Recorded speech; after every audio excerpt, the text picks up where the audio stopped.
నువ్వెప్పుడు కూడా మనుష్యుడి దగ్గర కన్నీళ్లు కార్చుకో. మనుష్యుడి దగ్గర ఎప్పుడు కూడా నువ్వు ఏడవకు. నువ్వు మనుషుల దగ్గర కన్నీళ్లు కారిస్తే ఆ కన్నీళ్ళు ఒట్టిన వేస్ట్‌గా ఆ కన్నీళ్ళు అయిపోతాయి. ఆ కన్నీళ్ళు కార్చిన కన్నీళ్ళేదో నువ్వు దేవుని దగ్గరికి వెళ్ళు, దేవుని సన్నిధానానికి వెళ్ళు, దేవుని పాదాలు పట్టుకొని దేవుని సన్నిధానంలో నువ్వు కన్నీళ్లు కారిస్తే దేవుడు అంటున్నాడు, ఏమంటాడో తెలుసా? నీ కన్నీటిని నాట్యముగా మారుస్తానంటున్నాడు. నీ కన్నీళ్ళంతా ఒక బుడ్డిలో జాగ్రత్తగా దాచిపెడతాడంట.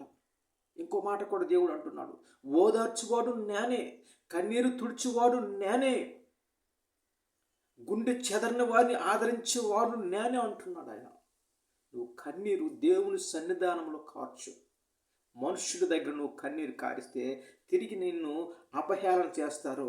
నిన్ను చేతకాని వాడిగా అని చెప్పి 10 మందితో చెప్పుకొని తిరుగుతారు తప్ప నీకు వాళ్ళ దగ్గర నుంచి ఎటువంటి సమాధానం కూడా సహాయం కూడా లభించదు. దేవుని సన్నిధానంలో కన్నీరు కార్చు. దేవుడు ఇంకొక మాట కూడా అంటాడు, ఏమంటాడు తెలుసా? కన్నీరంట దేవుని సన్నిధానంలో మనం విత్తినట్లయితే సంతోష గానముతో పంట కోస్తామంట. కన్నీరు అనే విత్తనము దేవుని సన్నిధానంలో విత్తితే సంతోష గానంతో పంట కోస్తామంట.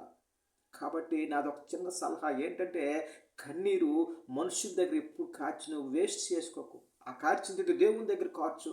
దేవుడు తప్పకుండా నీ కన్నీరుని తుడుస్తాడు, నీకు జవాబిస్తాడు, నీకు సంతోషం ఇస్తాడు, ఆనందం ఇస్తాడు.